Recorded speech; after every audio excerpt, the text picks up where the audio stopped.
Pour ce nouvel épisode des anecdotes de Jury Travail, on retrouve Thomas qui va nous parler des entretiens annuels. Bonjour, je m'appelle Thomas Grandin, je suis directeur opérationnel de Jury Travail. Thomas, raconte-nous ton entretien le plus surprenant.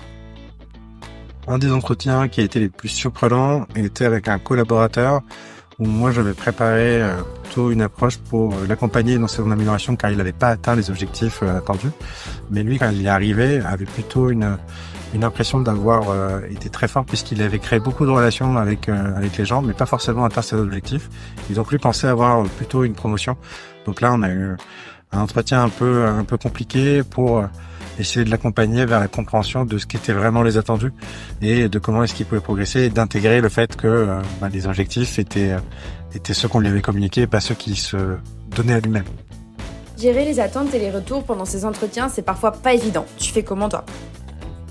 Les attentes et les éventuels retours des collaborateurs sont en général toujours plus que ce qu'on peut vraiment offrir.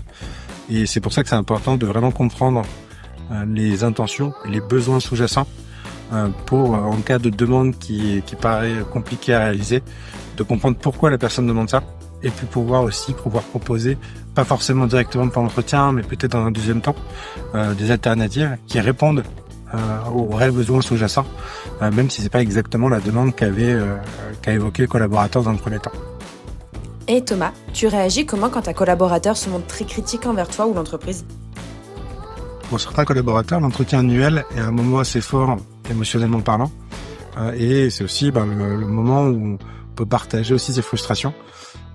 Quand c'est le cas, je pense que c'est important de les aider à prendre un pas de recul et de se dire quand on a telle ou telle frustration ou telle critique, pourquoi, quel a été le ressenti, dans quelle situation ça a été ressenti et comment est-ce que le collaborateur aurait préféré que ça se fasse pour bien comprendre comment est-ce qu'on peut l'aider par la suite.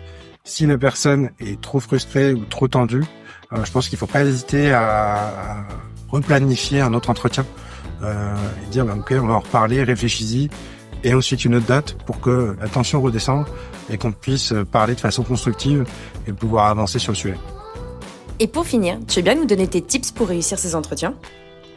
Pour le mot de la fin, mes conseils, ce serait tout d'abord d'être bien préparé en amont, d'être à l'écoute vraiment du collaborateur et de comprendre ses intentions et les besoins sous-jacents qu'il peut avoir, à être aussi très transparent sur ce qui est faisable ou pas, et aussi pouvoir prendre le temps et ne pas forcément vouloir répondre à tout durant l'entretien, mais pouvoir prendre le temps de réfléchir pour proposer des alternatives constructives qui permettent à la fois aux collaborateurs et à l'équipe d'avancer.